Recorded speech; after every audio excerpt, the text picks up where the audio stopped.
Capítulo 7, nós vamos ler o verso 1 até o verso 10. O nosso assunto hoje pela manhã, continuando a série que nós estamos pregando aos domingos pela manhã, nós estamos falando sobre os fundamentos dos dízimos e ofertas no Antigo Testamento. E, é claro, hoje vamos abordar também no Novo Testamento. Na verdade, esse assunto, ele aponta para o Novo Testamento. E começamos no texto de Gênesis 4, também falando, é claro, sobre o primeiro sacrifício que foi feito pelo próprio Deus, quando na cobertura dos pecados de Adão e Eva, ele fez vestes para cobrir a nudez. Depois vimos também sobre Caim e Abel, e abordamos bastante sobre aquele assunto, sobre as ofertas que eles apresentaram, como Deus recebeu ou não. Também, depois, nós partimos para o texto de Gênesis, o capítulo 14, que Abrão entrega dízimo de tudo. Ainda é Abrão, ele não tinha feito ainda aliança suficiente ainda, seu nome não havia se tornado ainda Abraão, ele não havia tomado uma das letras do nome do Senhor para si, e ele entrega o dízimo de tudo a Melquisedeque. Gênesis capítulo 14, nós abordamos esse assunto por pelo menos 3 encontros, e hoje eu quero começar a interpretação do texto de Hebreus capítulo 7, verso 1 até o verso 10, que diz assim: todos estão comigo? Este Melquisedeque, rei de Salém, sacerdote do Deus Altíssimo, que saiu ao encontro de Abraão, quando este regressava da matança dos reis, e o abençoou, para quem Abraão separou o dízimo de tudo. Primeiramente se interpreta rei de justiça, depois também rei de Salém, ou seja, rei de paz, sem pai, sem mãe, sem genealogia, não tendo princípio de dias, nem fim de vida, mas sendo feito semelhante ao Filho de Deus, permanece sacerdote para sempre. Considerai quão grande era este, a quem até o patriarca Abraão deu o dízimo tirado dos despojos. E o que dentre os filhos de Levi recebem o sacerdócio tem ordem segundo a lei, de tomar o dízimo do povo, isto é, de seus irmãos, ainda que estes sejam descendentes de Abraão. Aquele, porém, cuja genealogia não é contada entre eles, tomou o dízimo de Abraão e abençoou o que tinha as promessas. Ora, sem contradição alguma, o menor é abençoado pelo maior.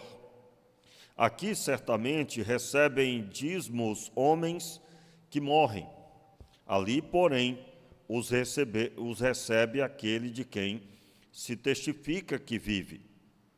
E, por assim dizer, por meio de Abraão, até Levi recebe dízimos, pagou dízimos.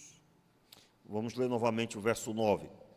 E por assim dizer, por meio de Abraão, até Levi, que recebe dízimos, pagou dízimos. Porque ele estava ainda nos lombos de seu pai, quando Melquisedeque saiu ao encontro destes. Meus irmãos, como os irmãos perceberam aqui, tem muito material a ser abordado aqui. Hoje nós vamos começar somente. E a ênfase que eu quero dar nesse texto é que a doutrina dos dízimos é para a nova aliança do Novo Testamento. Por quê? Porque em momento algum o autor do livro aos Hebreus cita o ato de dar o dízimo como sendo algo que se encerrou. Mas sim, ele está falando, o texto de Hebreus foi escrito para o ensino de judeus convertidos, portanto, pessoas de alto conhecimento da lei, E o autor dos Hebreus, ele está falando sobre o fato que aconteceu no Antigo Testamento, e ele traz detalhes sobre Melquisedeque, que lá no texto de Gênesis 14 não é citado. Ele traz detalhes sobre o que estava acontecendo naquele momento. Ele cita que Levi, ele recebe o dízimo de seus irmãos. Levi aqui, nós precisamos contextualizar por causa dos mais novos, né? A ordem cronológica da obediência, ela está desde Adão. A obediência a Deus é um chamado desde Adão, isso a Bíblia nos deixa claro. Mas no decorrer do tempo, como o homem se afastou de Deus, Deus estabeleceu aliança com os homens, e ele estabeleceu aliança com Abraão por várias vezes até firmá-la definitivamente, quando requer dele o seu filho e ele entrega o seu filho. Mais tarde, a descendência de Abraão é Isaque, Isaque tem Jacó, Jacó tem 12 filhos que se torna o povo de Israel. Este povo, Deus trabalha com eles visando mostrar às nações quem ele é, e Deus se revela às nações por meio do povo de Israel. Em outras palavras, Deus fez do seu filho, o povo de Israel, o Israel é chamado de filho do Senhor, porque foi gerado por Deus, não podia existir, veio a existir por causa do Senhor, né? Tanto Isaque era casado com a sua esposa, não podia ter filho, como Abraão também, sua esposa não podia ter filho, Deus milagrosamente concedeu. Então, eles se tornaram instrumentos nas mãos do Senhor, onde Deus, se relacionando com eles, estaria se revelando aos homens, a todas as nações. Israel é chamado, por exemplo, no texto de Deuteronômio, é chamado de sacerdócio. Sacerdócio. O alvo de Deus é que eles fossem representantes do Senhor na terra. E através disso, ministrar aos outros a respeito da pessoa de Deus. Muito bem. Deus se tornou conhecido através do seu povo que ele gerou, e ele faz aliança com seu povo após a libertação do Egito, e na aliança, o contrato da aliança, que é as tábuas da lei, todo o texto da lei está no texto de Êxodo e Levítico e Deuteronômio, uma parte em Números também é citado, mas basicamente esses 3 livros, dos 5 primeiros. Então, logo que nós observamos na lei, há lá a normatização dos dízimos, como se deve dar dízimos, como se deve dar as ofertas. Há uma infinidade de ofertas diversas para motivos diversos. E o texto segue, vem então o Novo Testamento, Jesus vem, e aí vem o questionamento se a lei do Antigo Testamento, o que passa para o período do Novo ou não, o que é revogado ou não. E aí nós precisamos entender o princípio da lei para entendermos o que passa. Por exemplo, se nós revogarmos a lei, então agora se pode matar, pois a lei diz, não matarás. Pastor, a lei foi revogada. Então agora está liberado matar. Aí alguém vai dizer o quê? Claro que não. Claro que não. Por que que não está liberado? Porque o alvo de Deus é que o homem, à semelhança de tantos episódios, ele não siga o caminho de quem matou. Não siga o caminho de Caim, não siga o caminho dos desobedientes, das pessoas que mataram. Tanto é que o dilúvio veio sobre a terra porque o homem matava e casava, se dava em casamento, e a vida humana não tinha mais valor. Quando o texto diz lá que o homem celebrava e andava só em festejos, que é o que dá a entender o texto também, é que ele prezava pelo prazer e simplesmente pelo prazer e nada mais. Está bem parecido com o que nós já estamos vivendo. Muito bem. Então, quando nós olhamos para a lei é o contrato de Deus com o seu povo, Israel, que visa orientá-los como eles devem agir para com os outros, para com a própria vida e para com Deus. Lembra dos 3 alvos da lei? A lei vai orientar como eu devo agir com as pessoas, como eu devo agir comigo mesmo e como eu devo me portar diante de Deus. Aí eu quero recordar também um outro ensino que nós temos ministrado. O Antigo e o Novo Testamento são a mesma coisa. Como assim? Tanto no Antigo Testamento como no Novo Testamento, Deus está buscando relacionamento. Esse é o grande foco. Qual é a falha? Quando nós olhamos para a aliança e procuramos mudar as coisas e esquecemos que a ênfase é o relacionamento. E aí eu acabei de dar um exemplo. Se a lei foi revogada, então se pode fazer tudo que os 10 mandamentos reprova, porque a lei não existe. Já era, pastor, agora nós estamos no Novo Testamento. Então pode adulterar, pode roubar, pode mentir, pode dar falso testemunho. Não, porque toda e qualquer pessoa que quer agradar a Deus, ela precisa ter o pecado fora de sua conduta. E nessa caminhada, nós também precisamos continuar reconhecendo Deus como aquele que nos dá a vitória para o sustento. Como Abraão entregou o dízimo de tudo, entregou o dízimo a Melquisedeque. Melquisedeque é sacerdote do Deus Altíssimo e também rei de Salém, conforme o próprio texto de Hebreus cita, e ele traz mais detalhes a respeito. Na verdade, ele traz a tradução do nome Melquisedeque, e eu trouxe aqui na última ministração, porém, no texto de Gênesis não há a tradução do texto, só Hebreus cita a tradução.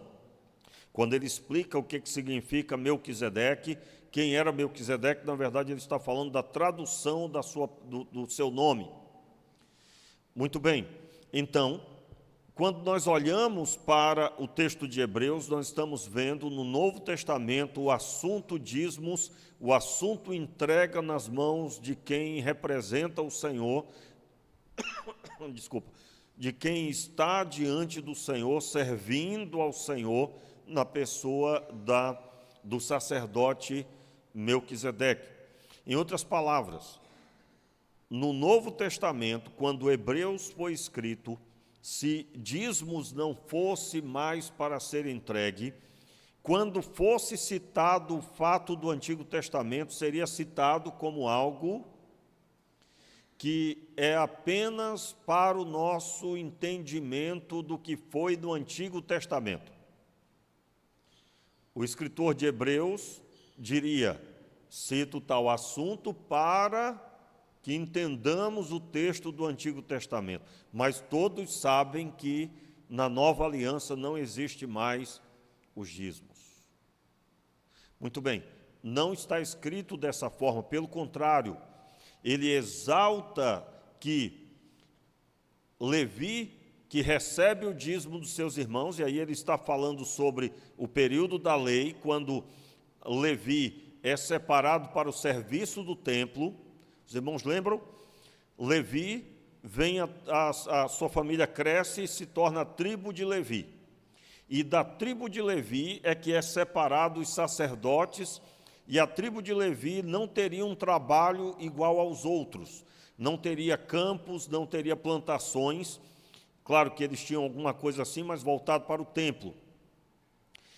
E para os sacrifícios, né? Rebanho no sentido do sacrifício e tal, mas não uma vida cotidiana como os demais.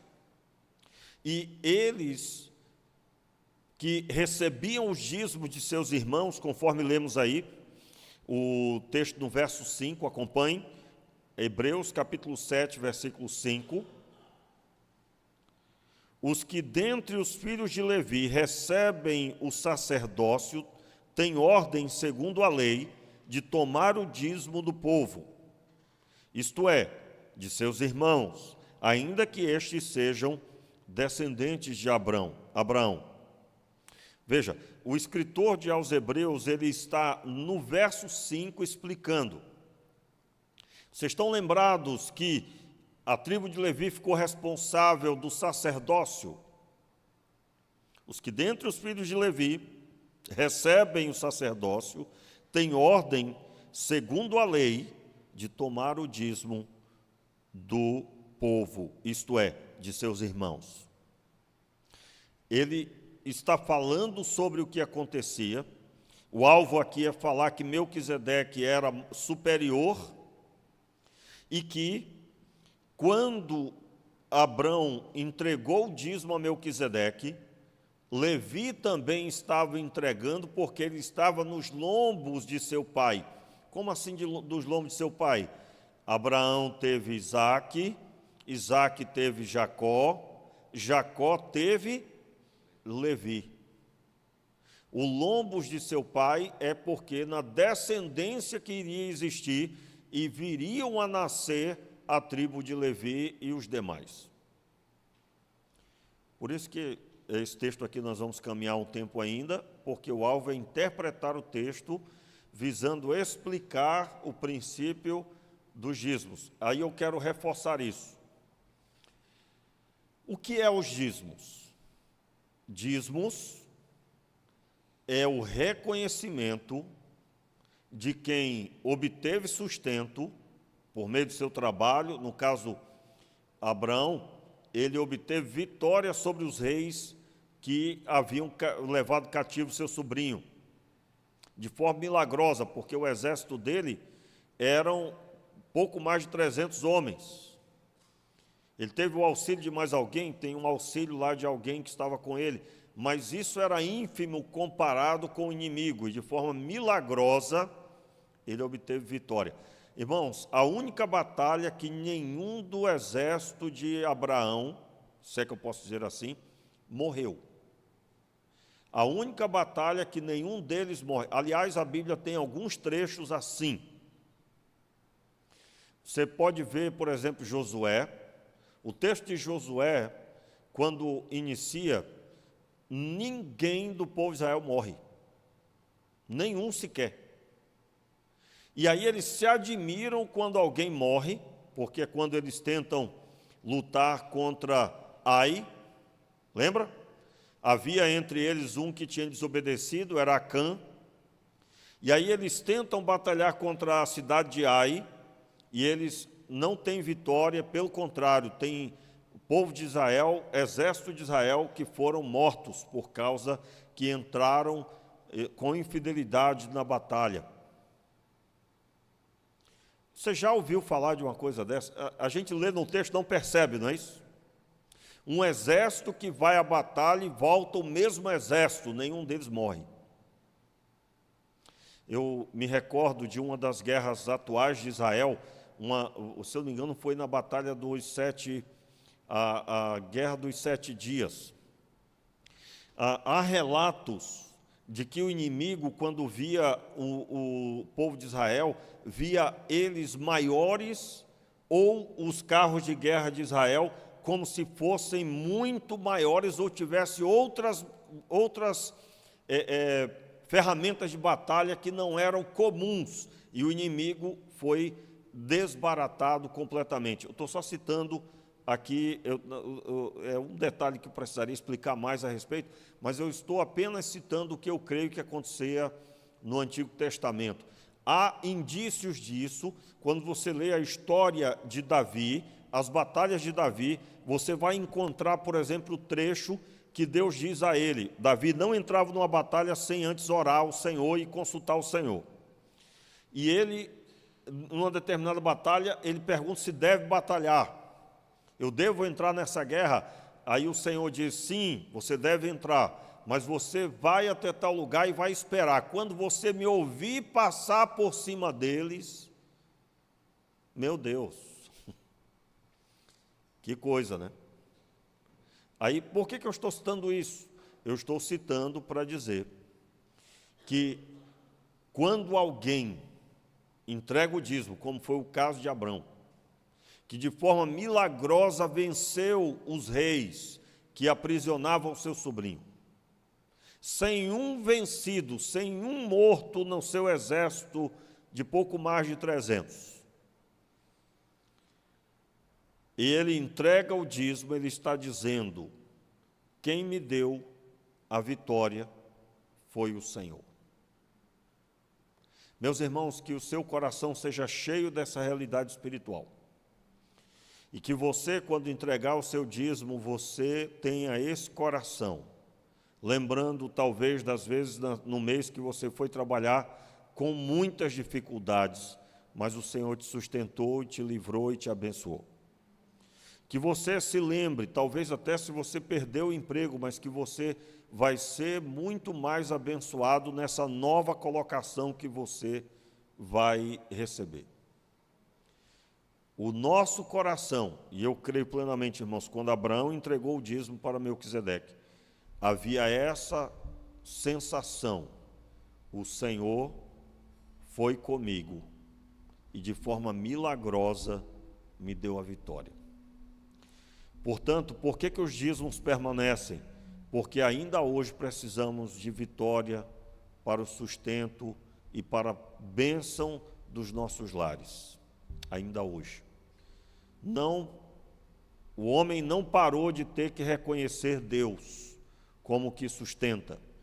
Portanto, se Deus continua nos sustentando e continuará até o dia da sua vinda, até o dia do fim, nós precisaremos reconhecê-lo para sempre e para a glória dele. E como diz um determinado pregador, que eu ouvi, eu achei interessante, para a alegria do seu povo. Para a alegria do seu povo. Para a glória dele, em primeiro lugar, e para a alegria do seu povo. Porque se a glória de Deus se manifestar, nós teremos alegria no nosso meio, porque primeiro o Senhor se agrada para depois então desfrutarmos. No pecado, primeira pessoa, primeiro é eu, lembra? O pecado é a ânsia de alguém fazer o que quer. Mas em Cristo, primeiro Deus, e o resultado da alegria do Senhor é que eu serei feliz, completo, satisfeito, abençoado. Vamos ficar de pé e vamos orar? Que você possa ler, eu vou pedir inclusive que você leia em casa várias vezes o texto de Hebreus capítulo 7, versículo de 1 a 10, porque nós vamos interpretá-lo ainda no decorrer dos domingos, não sei quantos, talvez mais 2, mas independente disso, que você cresça no conhecimento do Senhor, da sua palavra. Amém, queridos? Vamos orar? O pessoal do ministério já pode se posicionar aqui, nós vamos orar. Pai, nós te pedimos, Pai, que o Senhor enche o nosso coração com a Tua palavra. Te pedimos, Senhor, livra-nos, Senhor, de pensar na nossa própria autoria. Mas sim, meu Pai, sejamos plenos diante de Ti, sempre reconhecendo o Senhor, reconhecendo que é o Senhor que nos dá a vitória e que é o Senhor que nos faz, Senhor, abençoados. É de Ti que vem e nós queremos reconhecer-Te. Oramos assim, meu Pai, no nome de Jesus.